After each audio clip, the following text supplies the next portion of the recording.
हो गया? ठीक है। आज के लेक्चर हम देखेंगे factor affecting of the mental health, then warning sign of poor mental health. उसके अंदर हेडिंग है हमारी hereditary, physical, social, satisfaction of basic fundamental need. तो फर्स्ट हमारा हेरिडिटरी है। Hereditary play an important role both in internal adjustment and social adjustment. An individual inherits certain characteristics from his forefather, affecting his growth, appearance, intelligence, and environmental opportunities. Studies have proved that hereditary factors affect psychoneurosis and psychopathic personality.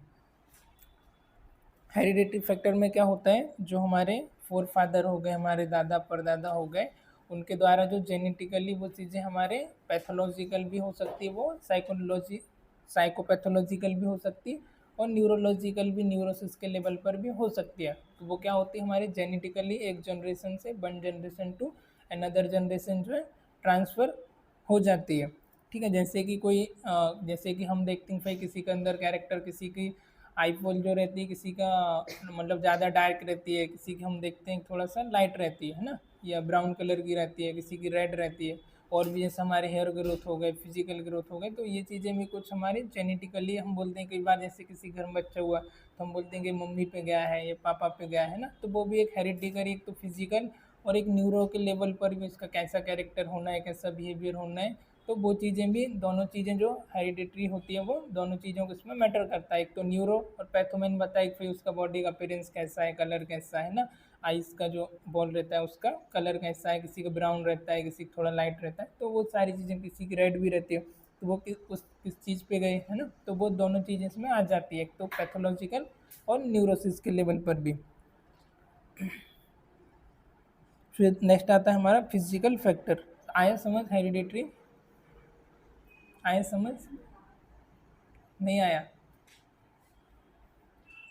Hereditary में क्या होता है, जैसे हमारे दादा हो गए, परदादा हो गए ना, तो उनसे वो एक जनरेशन से दूसरी जनरेशन में ट्रांसफ़र होती है वो चीज़ें। जैसे कुछ भाई किसी को डायबिटीज़ है, तो वो हो सकता है कि हमारी नेक्स्ट जनरेशन में भी आ जाए। ब्लड प्रेशर हो गया, शुगर हो गया, डायबिटीज़ हो गई, ये सारी चीज़ें एक तो डिसीज़ में आ जाती।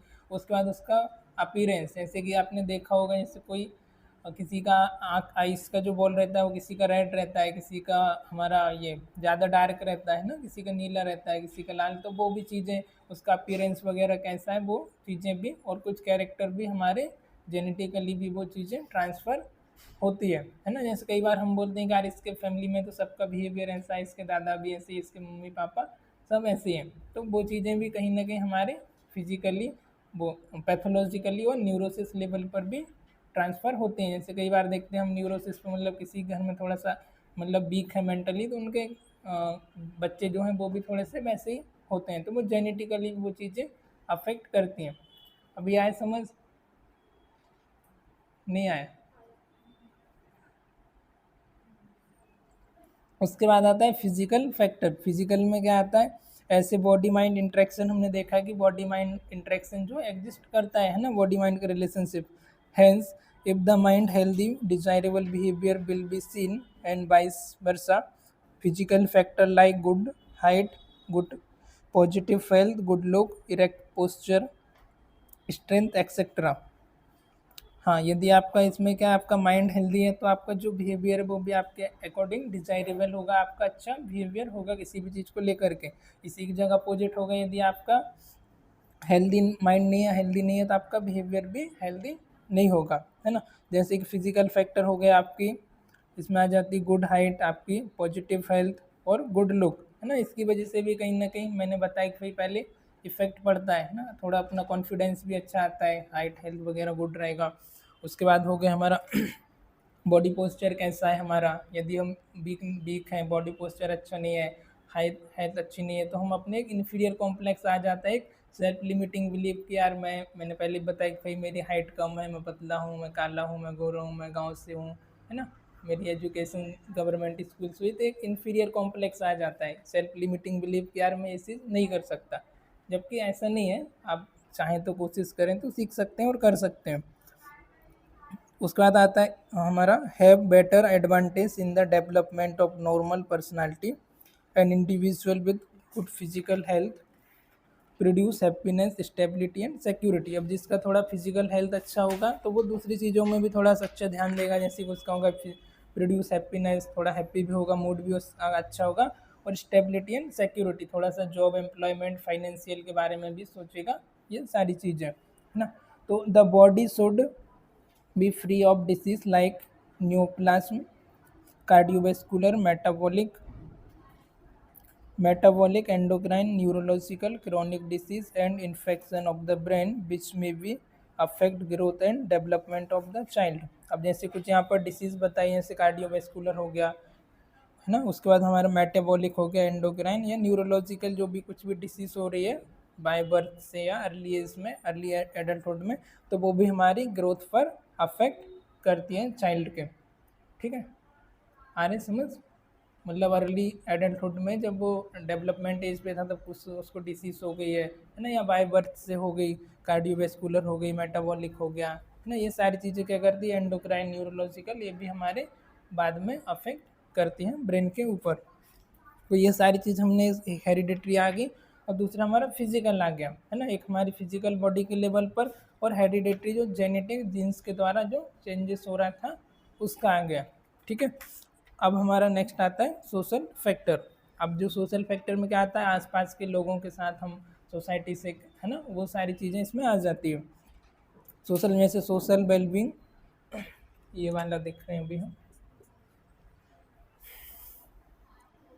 Social well-being implies harmony and integration within the individual, between each individual and other members of society, and the world in which they live. The individual is social animal where his total personality is determined by the society he lives in the characteristic of individual are influence by the following. अब हम क्या, एक animal, हम एक social human being है, social animal है, तो जैसे सोसाइटी में हम रह रहे हैं वो भी कहीं ना कहीं हमारे बिहेवियर को, हमारी पर्सनालिटी को, ग्रोथ को अफेक्ट करती है ना। तो अभी यहाँ पर अलग अलग पॉइंट में दिखाया, फर्स्ट हमारा ABC में है, इसके अंदर होम, स्कूल और कम्युनिटी।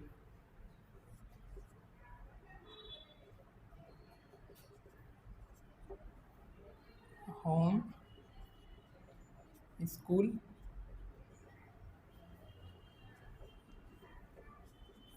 कम्युनिटी। ठीक है,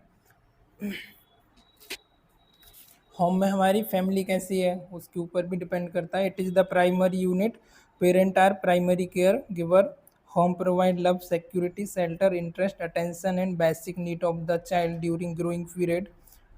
this promote mental wellbeing whereas some of full conflict, parental deprivation, curel some environmental, economic problem and insecurity, affect by behavior of the child who grow into unhealthy environment। अब क्या होता है, हमारे home का environment कैसा है, positive है, negative है, हेल्दी इन्वायरमेंट है, नहीं है, बहुत सारी चीज़ें भी अफेक्ट करती हैं। हमारी जो फैमिली वो कैसी, न्यूक्लियर फैमिली है, सेपरेट फैमिली है ना, किस जगह से हम हैं।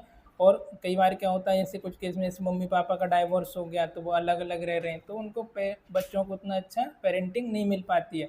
या इन केस किसी का अर्ली एज में मम्मी पापा या कोई भी फैमिली मेम्बर लॉस हो गया, मम्मी में या पापा हो सकता है, तो उनको उतना केयर और वो पेरेंटिंग नहीं मिल पाती है, तो उसकी वजह से भी हमारा जो है अफेक्ट करता है होम और फैमिली में, है ना। फिर हमारी फैमिली के जो भी हमारे भाई बहन है, वो सारी चीज़ें कैसी, कैसा हमारा एटमोसफेयर है, वो हमारे प्रति अच्छा कनेक्शन है, लव अफेक्शन है, या एक दूसरे से जेलेसी रखते हैं, तो ये चीज़ें भी कहीं ना कहीं अफेक्ट करती है। जैसे कि भाई फर्स्ट जो गुरु होती है वो माँ होती है ना, उसके बाद टीचर, तो बच्चा स्कूल में जाता है, फिर आसपास के लोगों से सीखता है सोसाइटी में, तो घर से उसको कैसे संस्कार मिले, कैसा एटमॉस्फेयर था, वो सारी चीज़ें भी अफेक्ट करती है ना। जैसे कल मैंने एक एग्जांपल दिया था KGF मूवी का, तो KGF मूवी में उसके पैसों की वजह से कुछ उसकी माँ बीमार हो गई थी, तो वो डेथ हो गई थी उसकी। तो KGF में जो हीरो है उसने एक दिन बोला कि माँ मैं तुम्हारे चरणों में एक पूरी दुनिया का सोना ला के रख दूँगा, है ना। तो फिर वो लीगल तरीके से किया, कैसे क्या किया, उसमें सब पूरा स्टोरी में दिखाया हुआ है मूवी के अंदर। तो उसने फिर आगे जा कर के बहुत सारी चीज़ें की और फिर लास्ट में सोना लेकर के आया, है ना। तो वो चीज़ें कहीं ना कहीं अफेक्ट करती है। फिर नेक्स्ट आता है हमारा school. After the family and home, the important factor which influence the personality development of the child is the school which provide good education, child guidance, curricular activities such as sport, music, dancing, will individual attention toward progress of child. It promote physical and emotional development of child by developing a sense of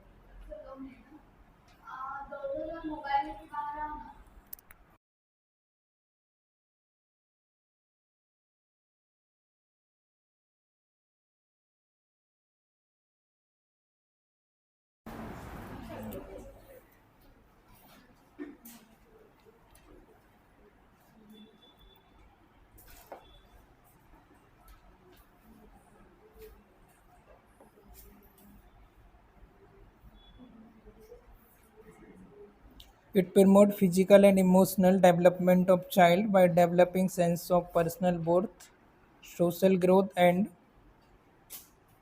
social competence. The teacher play a major role to develop the feeling of confidence and satisfaction in the child for better adjustment.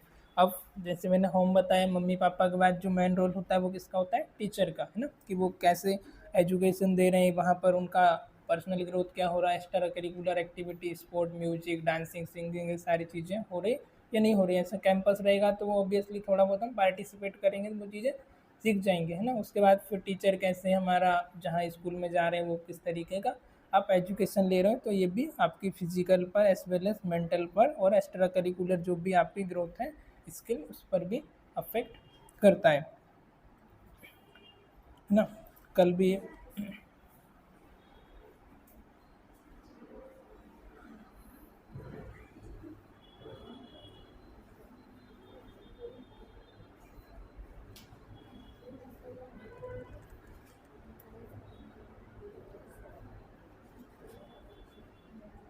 Teacher का भी एक important role होता है कि भाई जो child है, जो बच्चा पढ़ाई कर रहा है, उसका कैसे कॉन्फिडेंस बूस्ट करना है, कैसे उसको मोटिवेट करना है, क्या उसका वीक पॉइंट है, क्या स्ट्रेंथ है, वो सारी चीज़ों पे उसको समझाना, उसको बताना, तो उससे उसका डेवलपमेंट होता है फिजिकल भी और मेंटल लेवल पर भी और एक्स्ट्रा करिकुलर में भी वो एक्टिविटी होती है। जैसे कल मैंने बताया था कि भाई एक यदि डॉक्टर गलत तरीके से बन जाए, भाई कुछ पैसे में से घुस भर के, तो वो 2 4 10 20 लोगों को जल्दी ऊपर पहुंचा देगा। एक सिविल इंजीनियर बन गया कुछ गलत तरीके से, तो पुल बनाएगा, बिल्डिंग बनाएगा, 50 60 लोग जल्दी निपट जाएंगे। पर यदि एक टीचर गलत तरीके से बन गया या टीचर अपना 100% नहीं दे रहा है, तो टीचर को जैसे भाई अपना 100% देना होता है।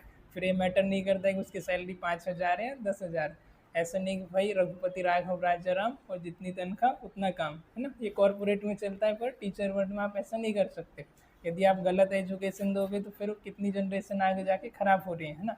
आपको मैं गलत दूंगा, आप आने वाली अपनी जनरेशन गलत एजुकेशन दोगे, 4 लोगों को और दोगे, तो ऐसा करके ये स्प्रेड ज़्यादा हो रहा है ना। तो टीचर का एक रोल होता है कि वो अपना वर्क अच्छे से करे और अपना अच्छा एजुकेशन दे। उसके बाद आता है हमारा community. The community provide protection to the family in which family life enjoy and develop healthy structure and organized community reduce mental illness and crime।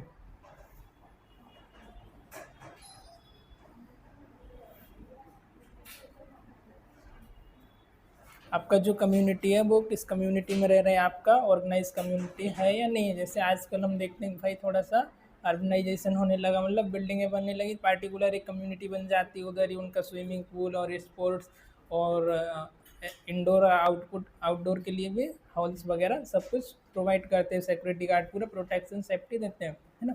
तो वहाँ पर हम एक अलग अलग तरीके से डेवलप होंगे। अब कई जगह हम ऐसी कम्युनिटी में जाके रह रहे हैं जहाँ पर डेली लड़ाई झगड़े मारपीट हो रहा है, क्राइम हो रहा है ना।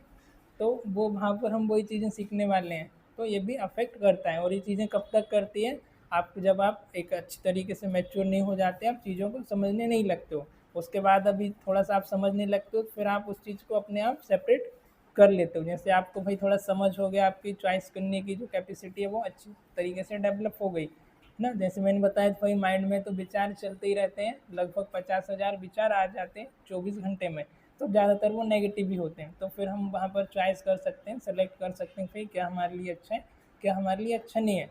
तब तक हम नहीं कर रहे, तब तक तो वो चीज़ें कहीं ना कहीं हमको अफेक्ट करती है। तो ये सब इसके अंदर था। फिर हमारा फोर्थ है satisfaction of basic fundamental needs.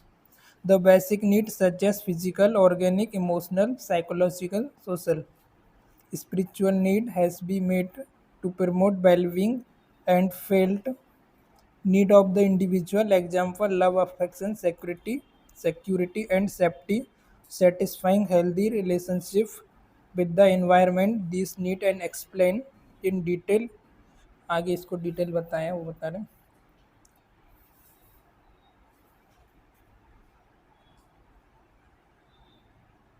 जो हमारी बेसिक नीड्स होती हैं, satisfaction of basic need, fundamental need, जैसे कि हमारा हो गया लव एंड अफेक्शन हो गया, एक रहने के लिए शेल्टर हो गया, है ना, थोड़ी फ्रेंडशिप हो गई, रिलेशनशिप हो गई।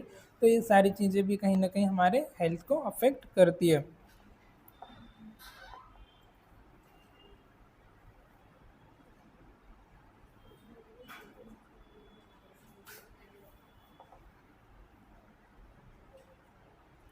आया समझ? इमोशनल हो गया आपका, स्पिरिचुअल लेवल पर हो गया, है ना, साइको सोशियल आपका फ्रेंड सर्कल कैसा है, आपका रिलेशनशिप कैसा है, लव एंड अफेक्शन कैसा है, ये सारी चीज़ें सोसाइटी के एक सोशल लेवल के फंडामेंटल इस पे आ जाती है।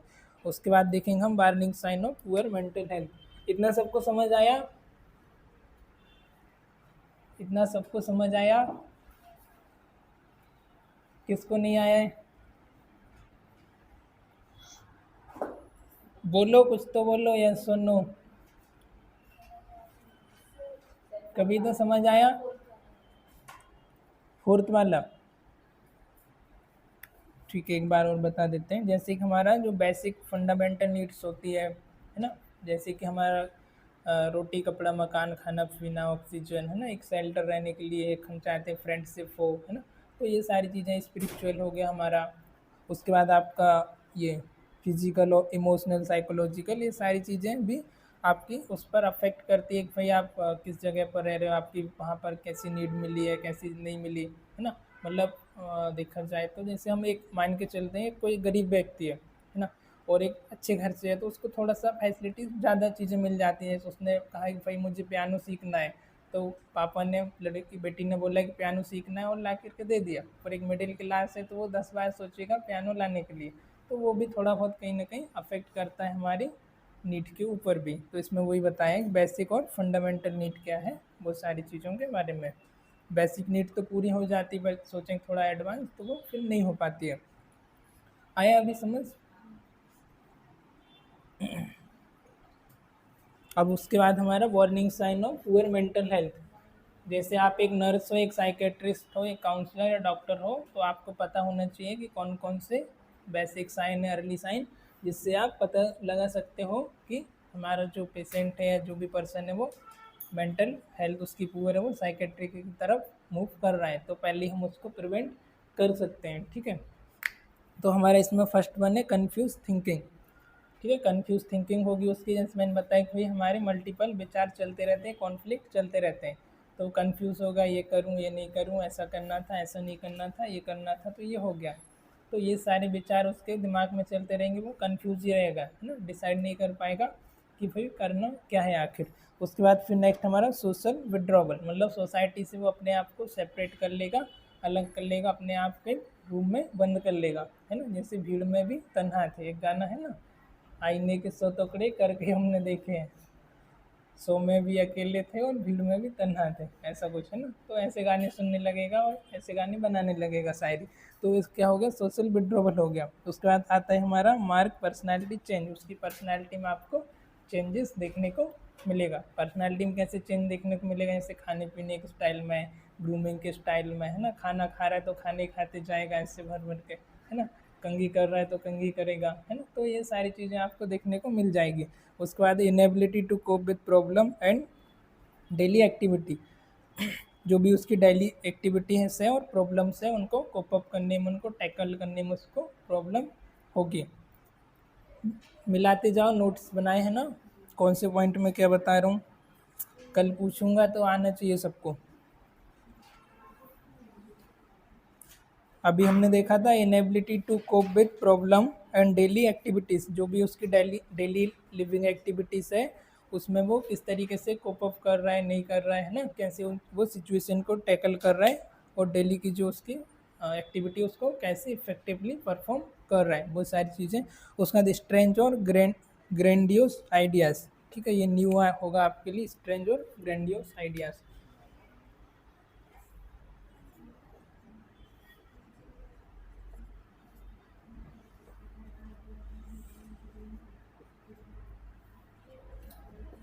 इसका मीनिंग होता है कि भाई ऐसा उसको आइडिया आना जो कि टेक्निकल तौर पर पॉसिबल नहीं है, जो चीज़ें भाई मतलब अपने आप को ओवर ओबियस समझना है ना, कि भाई मैं ये कर सकता हूँ, ऐसा वैसा बड़ी बड़ी बातें समझो, है ना। तो ये इसमें आ जाता है स्ट्रेंज और ग्रेंडियोस आइडियाज़, मतलब जो आइडिया टेक्निकल तौर पर पॉसिबल नहीं है, ऐसे आइडिया उसके दिमाग में आने लगना, है ना। सेल्फ ऑब्सेस्ड बोल सकते हो आप इसको। तो ऐसे ऐसी वो बातें करने लगेगा, तो ये आ जाता है ग्रैंडियोस आइडियाज़ में। जो आइडिया टेक्निकल तौर पर पॉसिबल नहीं है उनके बारे में बात करना, जैसे बोला कि भाई मैं हेलीकॉप्टर बना दूंगा 5 दिन में, तो ऐसा पॉसिबल नहीं है।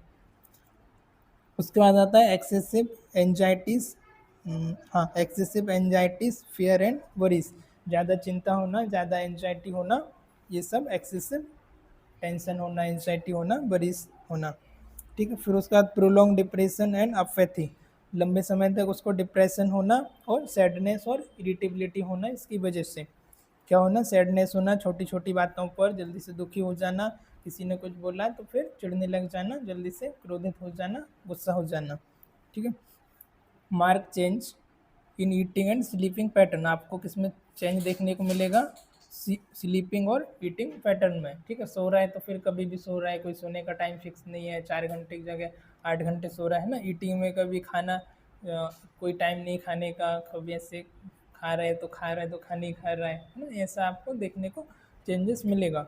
फिर एक्सट्रीम हाई एंड लो, कभी कभी एकदम हाई हो जाएगा, कभी कभी एकदम लो, है ना, उसके बिहेवियर में एकदम एक्सट्रीम हो जाएगा, क्या बोलना चाहिए, उसकी स्टिमुलेट जल्दी हो जाएगा। उसके बाद abuse of alcohol, drug drug लेना शुरू कर देगा, एल्कोहल, सिगरेट, स्मोकिंग वगैरह, ये सारी चीज़ें, ठीक है। एक्सेसिव एंगर, हॉस्टिलिटी और वॉयलेंट बिहेवियर, जल्दी से गुस्सा हो जाएगा, जल्दी से एंगर हो जाएगा और लोगों को अपना दुश्मन समझेगा, है ना, उनके प्रति वॉयलेंट बिहेवियर उसका हो जाएगा, किसी को भी देखकर मारने पीटने लग जाएगा, है ना। उसके बाद एक्सेसिव एंगर हो, ये हो गया। Growing inability to cope with daily problem and activities, growing ability, ये पॉइंट अभी भी आया था, growing ability to cope with daily problem, daily जो उसकी प्रॉब्लम्स है और एक्टिविटीज़ है, उसको किस तरीके से वो उसमें इनेबल होगा, उसको अच्छी तरीके से परफॉर्म करने में इफ़ेक्टिवली। उसका सुसाइडल थाट, उसको सुसाइडल थाट्स आएगा कि यार अब मेरा जीने का कोई मतलब नहीं है, मुझे मर जाना चाहिए, है ना, मैं इस दुनिया में रहने से कोई मतलब नहीं। उसका डिनाइल ऑफ ओबियस प्रॉब्लम, जो उसकी ऑबियस प्रॉब्लम होगी उस चीज़ को एक्सेप्ट नहीं करेगा, उस चीज़ को डिनाइल करेगा। न्यूमेरस एक्सप्लेन फिजिकल अलाइनमेंट्स, उसका जो फिजिकल अलाइनमेंट है वो कभी कभी कुछ अलग रोल करने के लगेगा, कभी कुछ अलग करेगा, कभी कुछ अलग करेगा, है ना, कभी किसी की एक्टिंग करने लगेगा, कभी कुछ दूसरे रोल में आ जाएगा, ऐसा करके तो आप उससे पता कर सकते हो कि ये पर्सन जो है मेंटली अनहेल्दी है, मेंटली वार्निंग साइन यहाँ पर बताए हुए हैं। ज़रूरी नहीं कि सारी चीज़ें उसके अंदर हों, कुछ हो भी सकते हैं, कुछ नहीं भी हो सकते हैं, ऐसा नहीं कि ये सब हो गए तो फिर तो मतलब वो समझ लो लास्ट स्टेज पर ही गए, साइकेट्रिक हो ही गया है। इसमें से 1-2 पॉइंट मिल रहे हैं, 2-4 मिल रहे हैं, और एक आध तो किसी के अंदर जनरली हो जाता है कभी कभी, पर वही वही चीज़ यदि कंटिन्यूस है ना, तो फिर वो हम प्रोलॉन्ग टाइम तक है, तो फिर हम उसको मार्क कर सकते हैं भाई आगे फिर हम उसको फर्दर साइकेट्रिक से या काउंसलर से उसकी काउंसलिंग करा सकते हैं। अब ये तो हो गए हमारे एडल्ट के अंदर, है ना, एडल्ट में ये सारी चीज़ें सिम्टम हमको देखा। अब हम देखेंगे छोटे बच्चों के अंदर, चाइल्ड के अंदर। पढ़ के बताओ क्या है, जिसने लिखा है, नहीं भी लिखा है तो शेयर कर दो, एक एक पॉइंट रीड आउट करो सब।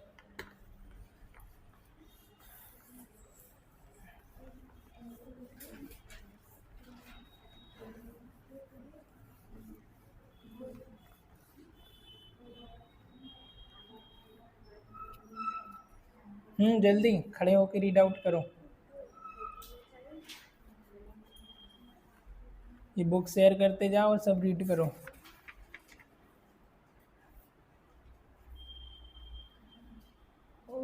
Overwhelmed and hmm troubled by his or her feeling, unable to cope with them, hmm cries aloud. बस एक ही पॉइंट करना है। Frequently asks or a hint for help. रुको 1 मिनट, इसको समझाने दो फिर पढ़ना।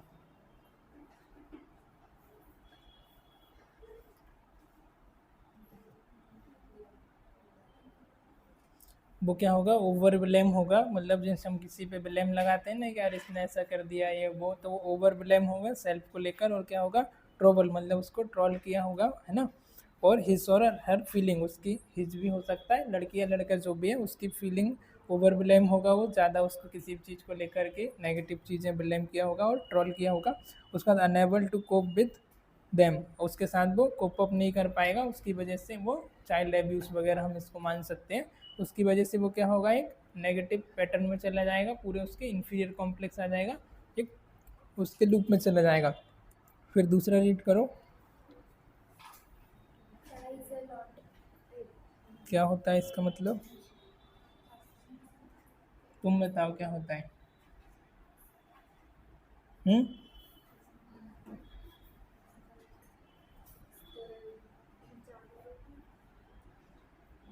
क्या होता है,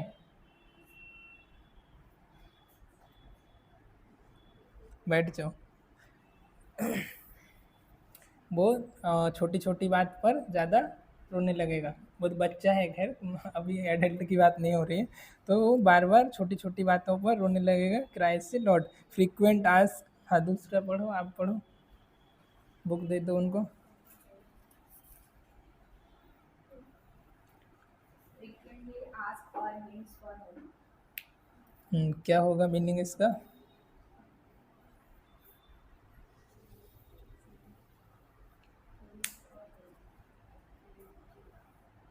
बताओ।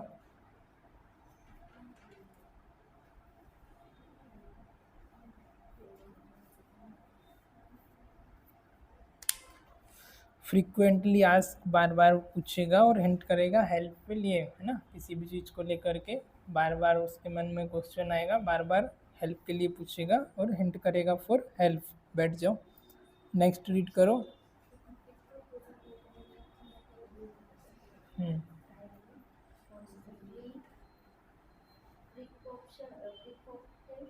Pre occupied. Preoccupied, hmm worried, hmm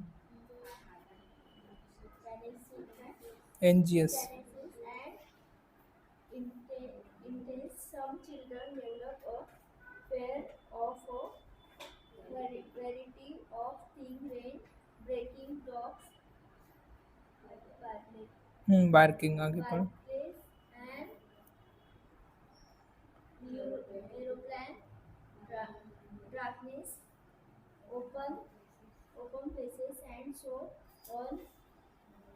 While other children simply wear their anxiety on their face. Anxiety on their face. कल से सबको पढ़ के आना है एक एक पेज। 1 मिनट रुको, इसको समझाने दो फिर रीड करते हैं।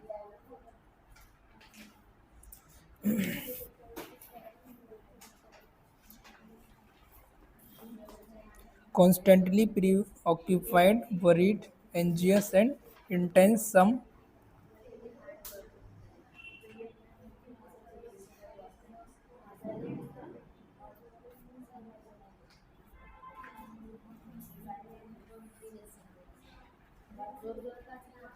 बैठ जाओ, क्यों खड़े हो, नहीं पढ़ा है क्या इसने। हाँ पढ़ो।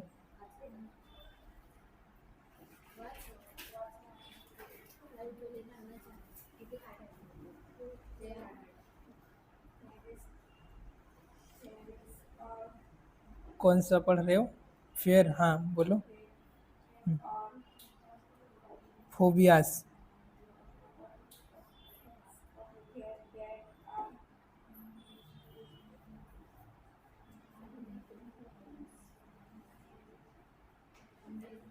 अनरीजनेबल। एक डिक्शनरी डाउनलोड करना है तुमको, एम डिक्शनरी डाउनलोड करो, उसमें स्पीक का ऑप्शन आता है माइक, उस पर क्लिक करो, वो बोल के बताएगा इसका मीनिंग क्या होता है ना। उसको ब्रिटेन लैंग्वेज में वो रखो, इंग्लिश में। हाँ आगे पढ़ो।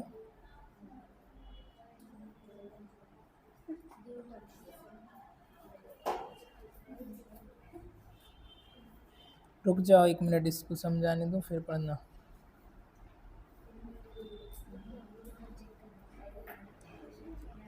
तो इसमें हमने क्या देखा, constantly preoccupied, worries, anxious and intense.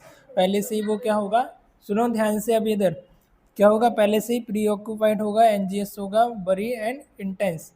सम उसको पहले से ही एंजाइटी होगी, है ना, और दूसरी चीज टेंशन होगी। और some children develop a fear of variety of thing, जैसे कि कुछ बच्चे जैसे डॉग के भौंकने से, या इसको एरोप्लेन एरोप्लेन से डार्क, 1 मिनट।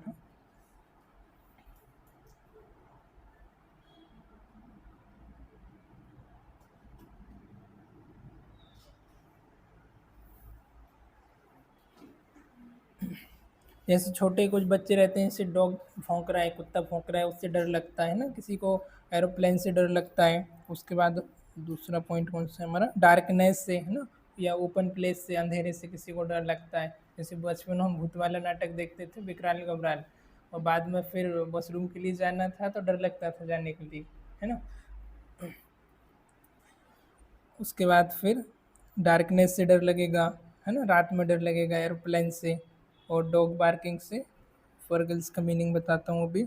ओपन प्लेस से, जिधर थोड़ा ओपन प्लेस होगा उधर।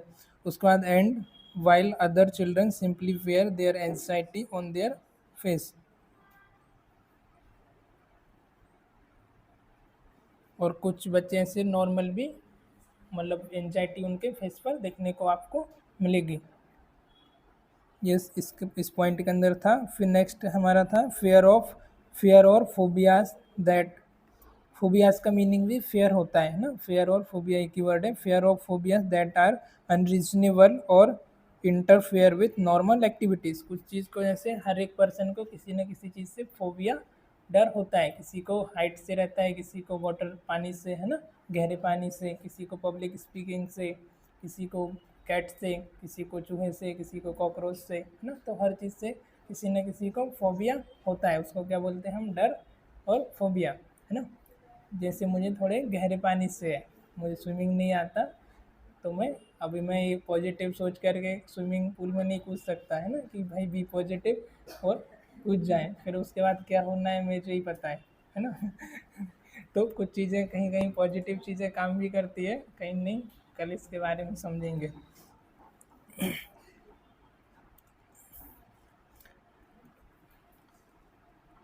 फिर नेक्स्ट आता है हमारा inability to concentrate on school work. हाँ आपको पढ़ना है ना, किसका नंबर है, हाँ आप पढ़ो। Inability to concentrate on schoolwork and other age-appropriate tasks. एक बार और पढ़ो। Inability to concentrate on schoolwork and other age-appropriate tasks. ठीक है, बैठ जाओ। Good. Inability to concentrate on school work and other age appropriate task, meaning क्या हुआ इसका बता सकते हो।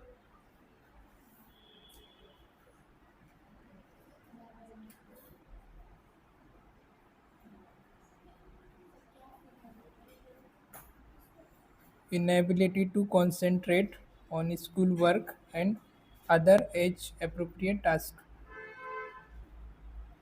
उसमें क्या होगा, inability to concentrate on school work, जो उसका स्कूल का वर्क है उसमें कंसंट्रेट करने में, फोकस करने में उसको प्रॉब्लम होगी। और दूसरा, जो भी एज अप्रोप्रिएट टास्क है, उसकी एज से रिलेटेड जो भी उसको टास्क दे रहे हैं, है ना, तो वो चीज़ें भी वो प्रॉपर तरीके से परफॉर्म नहीं कर पाएगा। जैसे छोटे बच्चे थे, हमने उनको कुछ भी टास्क दिया या बॉल या कोई कलर बताया कि भाई ये कौन सा कलर है, यहाँ पर नंबर ऑफ बॉल कितनी है, तो वो उस चीज़ को प्रॉपर तरीके से नहीं बता पाएगा उसकी एज के अकॉर्डिंग। दूसरा रीड करो।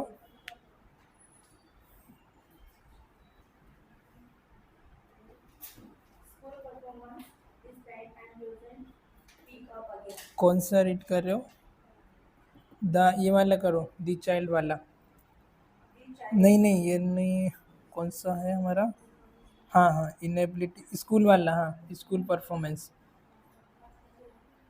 School performance is time and doesn't speak up again. क्या होता है इसका मीनिंग? अगर वो स्कूल में कुछ परफॉर्म कर रहा है, कुछ गलती होगी तो किसी पार्टिसिपेट नहीं करना चाहता। हाँ, एक और रीड करो तो नेक्स्ट वाला। एक और एक हम्म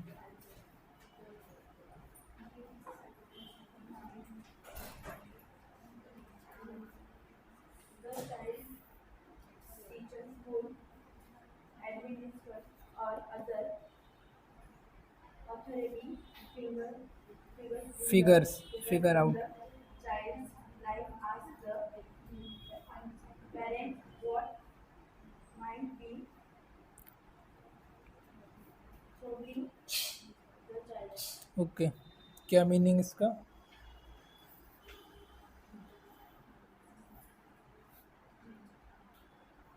बैठ जाओ। फर्स्ट पॉइंट इन्होंने रीड किया यहाँ पर, school performance declines and doesn't pickup again. कोई भी स्कूल परफॉर्म है तो उस समय उसको मतलब डिक्लाइन कर दिया, उसको अच्छा नहीं लगा या किसी ने उसको नेगेटिव बोल दिया है ना, तो एक बार उसको डिक्लाइन कर देगा, फिर वापस से वो चीज़ों को डबल से वो रिपीट करने की नहीं सोचेगा, है ना। जैसे कोई फर्स्ट टाइम स्टेज पे गया या कोई स्पोर्ट में गया है ना, तो उसको वहाँ से ऐसा हम फेल हो गया, वो नेगेटिविटी मिली उसको, तो वो वापस से उस चीज़ को पिकअप नहीं करेगा कि यार अब मुझे ये चीज़ नहीं करना है ना। एक बार उसने डिक्लाइन कर दिया, डिक्लाइन हो गया, फिर उस चीज़ को पिकअप वापस से नहीं करेगा वो टास्क को। फिर नेक्स्ट है यहाँ पर, the child teachers, school administrator और other authorities figures in the child's life ask the parents what might be troubling in the child. अब जैसे हमारा स्कूल का एडमिनिस्ट्रेशन हो गया, टीचर्स हो गए, है ना, और जो भी अदर ऑथोरिटीज़ है, सुनो सभी ध्यान से।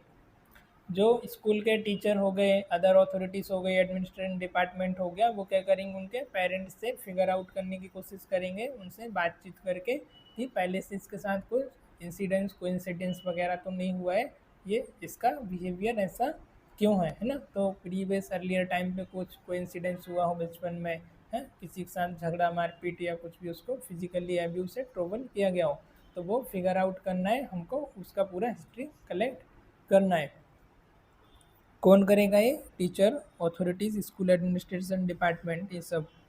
उसके बाद फिर क्या, डिफ़िकल्टी मास्टरिंग स्कूल वर्क, उसका स्कूल जो वर्क है उसको प्रॉपर तरीके से मास्टर करने में, परफॉर्म करने में डिफ़िकल्टी होगी। नेक्स्ट पढ़ो आप। Teachers suggest that the child may have a learning disability. थोड़ा धीरे धीरे, थोड़ा धीरे पढ़ो, हाँ फिर से। Teachers suggest हाँ, that the child may have a learning disability or other type of school-related problem. एक बार और समझो और इसका मीनिंग बताओ क्या होता है।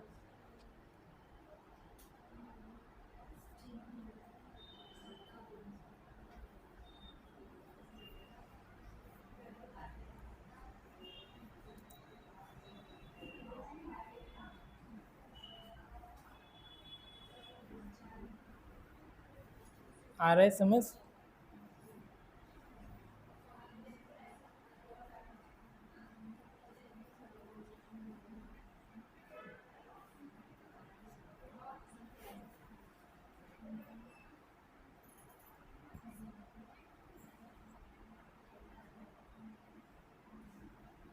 नहीं आ रहा?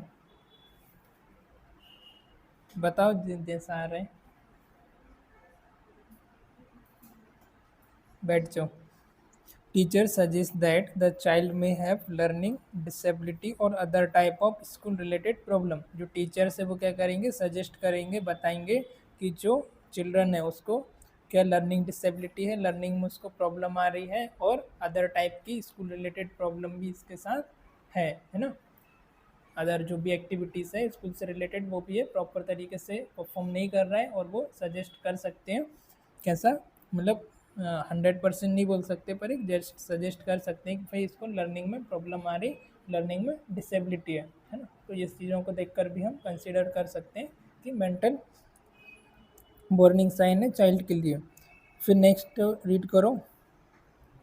losses interest in play। क्या हुआ इसका मीनिंग? मतलब इसमें कहा गया कि जो खेल कूद में इंटरेस्ट जाना, हम्म जो भी अदर एक्टिविटीज़ होगी, स्पोर्ट्स वगैरह हो गया है ना, इंडोर आउटडोर, वो चीज़ में उसका आ जाओ, कोई इंटरेस्ट नहीं होगा उस चीज़ से, उसका इंटरेस्ट हट जाएगा। बैठ जाओ। हाँ हाँ पढ़ो। tries to stimulate himself or herself in various ways. Example of this kind of behavior include excessive fun, sucking or hair pulling, rocking of the body, head banging to the point of hurting himself, or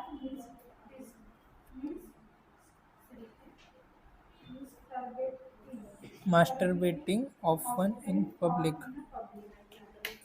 इसमें कहा गया कि मतलब अगर लड़का या लड़की कोई भी हो, मतलब उनके भी उसके भी वेरियस एग्जांपल्स है। जैसे कि किसी किसी को आदत रहती है कि अंगूठा चूसने, और फिर हेयर्स, मतलब अगर गुस्से में आता है तो फिर हेयर्स वगैरह पुल करने का, और देन अपना सर पटकने का, ओके और खुद को करने का, ठीक है। ये सब बोला है। बैठ जाओ।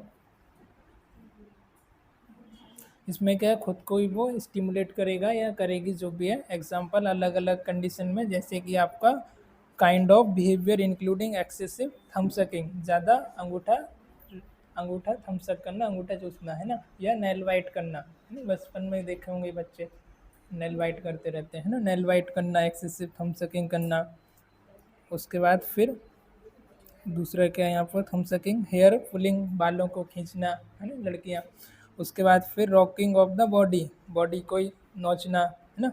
उसके बाद हेड बैंगिंग, हेड को दीवार में मारना। उसके बाद आगे to the point of hurting himself, जो भी मतलब उसको हर्ट करना खुद को। मास्टरबेटिंग ऑफन इन पब्लिक है, मेल में एडल्ट में मास्टरबेट करना ऑफन पब्लिक में, पब्लिक प्लेस पर। उसके बाद है the child has no friend and get. हाँ आपको पढ़ना है। The child has no friend and get into fights with other youngsters, teachers or others may report that this is a very angry or disruptive kid, disruptive kid। क्या होता है इसका meaning? एक बार समझो फिर बताओ। मुझसे और तारा फ्रेंड्स हाँ मराठी में ही बताओ। त्याचे फ्रेंड्स नसतात आणि तो इंटरॅक्शन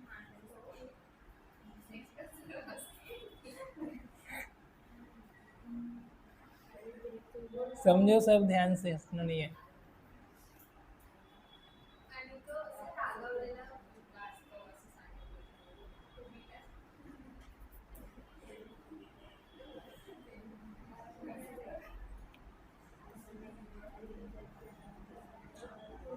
इसमें बताया गया है the child has no friend and gets into fight with other youngster, जो बच्चा होगा उसके कोई फ्रेंड नहीं रहेंगे, और जो भी उसकी एज ग्रुप के यंगस्टर रहेंगे उनके साथ वो फाइट करेगा, लड़ाई करेगा, है ना। द टीचर्स और अदर में report that this kid is very angry और डिसरप्टिव, जो टीचर्स हैं और अदर पर्सन है वो क्या करेंगे, रिपोर्ट करेंगे, बताएंगे, उसकी कंप्लेंट करेंगे कि this kid is very disruptive kid, ये जो बच्चा है ये बहुत ही खतरनाक है, डेंजरस है ना, डिसरप्टिव है, वायलेंट है। तो ये सारी चीज़ें आपको मिल जाएगी। फिर नेक्स्ट,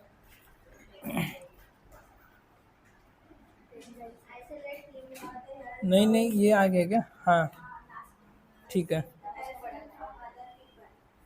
आइसोलेट हिमसेल्फ और herself from other peoples, क्या होता है इसका मीनिंग?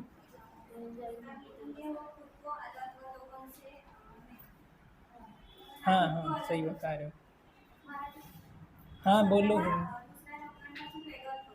हाँ वो आइसोलेट कर लेगा अपने आप को, या लड़का हो या लड़की जो भी, हिमसेल्फ और हर सेल्फ फ्रॉम अदर, दूसरे लोगों से अपने आप को अलग कर लेना, आइसोलेट कर लेना।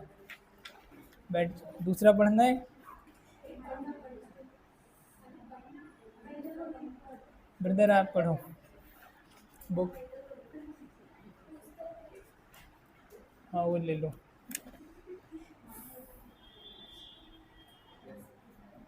2 पॉइंट रीड करना है आपको, ठीक है। ये 28 पर रेगुलरली वाला, फर्स्ट वाले पेज नंबर 28। क्या होगा इसका मीनिंग? रेगुलरली वो यही बात करेगा कि मुझे मरना है, मुझे नहीं जीना, इस दुनिया में नहीं रहना है ना। ऐसे ही मतलब अपने दोस्तों से, फ्रेंड से इस टाइप की बात करेगा। फिर दूसरा,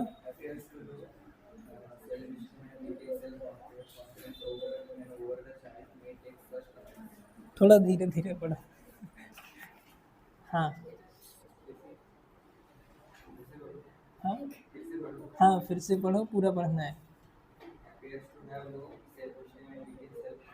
हम्म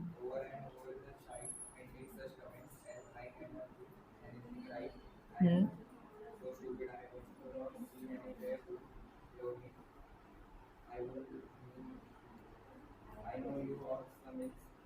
हम्म हम्म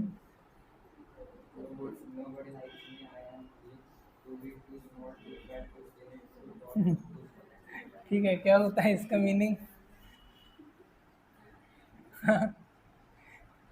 वो बुक से पढ़ के मीनिंग तो बताओ, एक बार में आ गया समझ?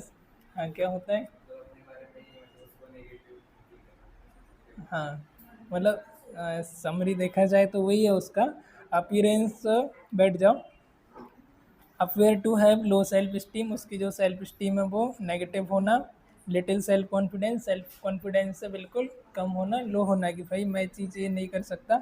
उसके बाद over, over and over child में मेक सच कमेंट, जैसे कि वो खुद को बोलेगा I can do, I can't do right, I can't do it, मतलब किसी भी चीज़ को वो मैं इस चीज़ को नहीं कर सकता हूँ। उसके बाद आई एम सो स्टूपिड, मैं बहुत ही स्टूपिड हूँ, मैं बहुत ही बेकार हूँ। उसके बाद I don't see why anyone would love me, वो उसको लगेगा कि लोग मुझसे प्यार नहीं करते, लोग मुझसे बात नहीं करते, मैं तो स्टूपिड हूँ, है ना, मैं दिखने में अच्छा नहीं हूँ। और भी चीज़ें यहाँ पर। आई नो यू, कौन सा था? Stupid, I don't, I know you और समवन इज हेट मी, मतलब आप मुझसे नफरत करते हो, या समवन कोई और भी हो सकता है, आप मुझसे नफरत करते हो, लोग मेरे से प्यार नहीं करते, अच्छे से बातें नहीं करते, मुझे पसंद नहीं करते, है ना। आई एम सो अगली, I am fool, I am, मतलब जितना हो सके अपने बारे में नेगेटिव सोच लेना, है ना। तो ये सारी चीज़ें उसके दिमाग में पहले से आ जाएगी, मैं पतला हूँ, है ना, बिल्कुल स्किनी हूँ, या मैं ज़्यादा फैट हूँ, या छोटा हूँ, जैसा भी चीज़ें, ये जितना नेगेटिव, इन्फीरियर कॉम्प्लेक्स बोलते हैं उसको, सेल्फ लिमिटिंग बिलीफ और इन्फीरियर कॉम्प्लेक्स, तो ये सारी चीज़ें उसके अंदर आ जाना। फिर दूसरा, दूसरा पढ़ो next point. Sleep difficulties doesn't appear to be resolving. They include refusing to be separated from one or both parents at bedtime, inability to sleep, sleeping too much, sleeping on the parents or parents' bed, nightmares and night terrors. हम्म,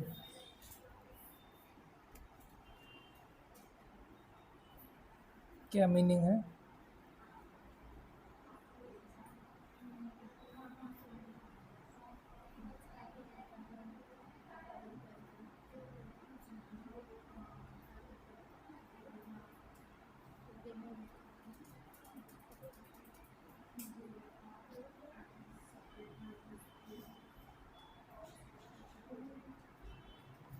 नहीं आ रहा समझ? Sleep difficulties, sleep difficulties don't appear to the resolving. They include refusing to separated from one or both parent at bedtime, inability to sleep, sleeping too much, sleeping on the parents or parents' bed, nightmare and night terrors.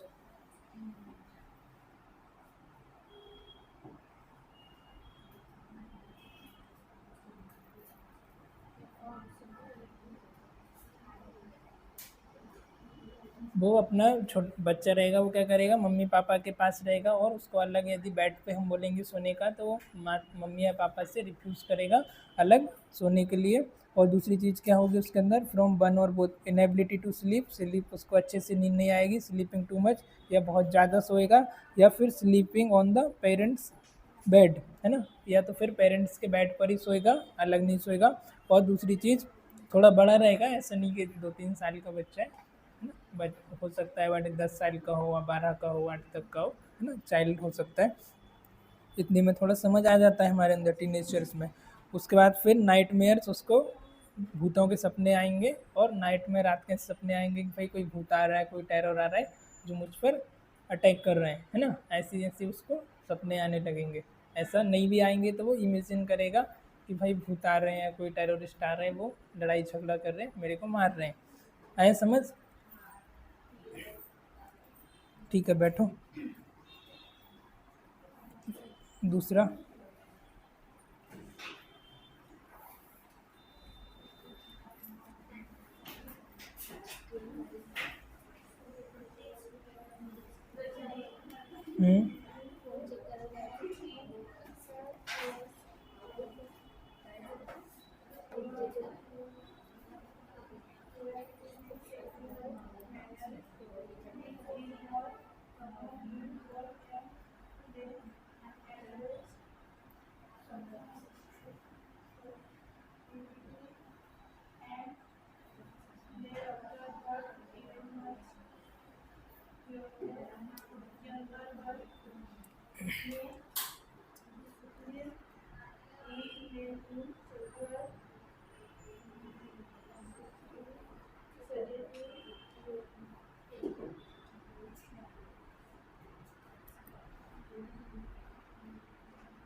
तुम पढ़ोगे, बताओ क्या होता है इसका meaning.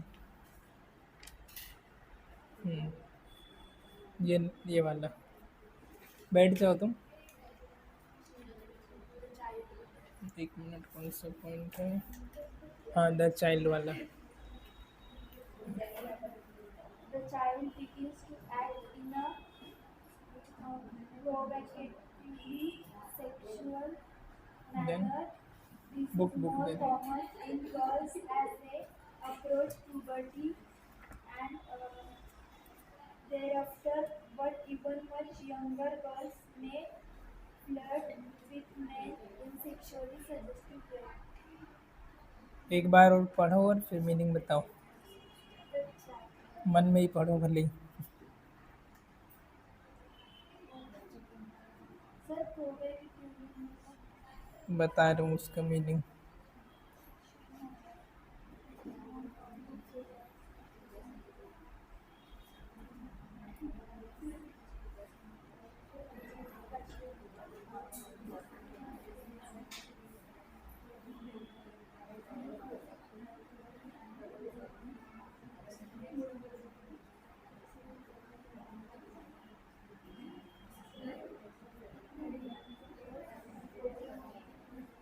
आया lecture समझ आज का?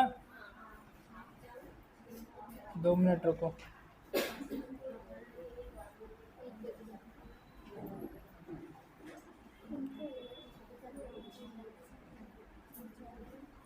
ठीक है, जाओ तो फिर कल देखते हैं आगे का। ठीक है, कल बताओगे उसका मीनिंग। हाँ, हाँ डिफ़िकल्ट है, कल बताना है। ये बुक ले लो। एकदम बैठायचं ना ते पण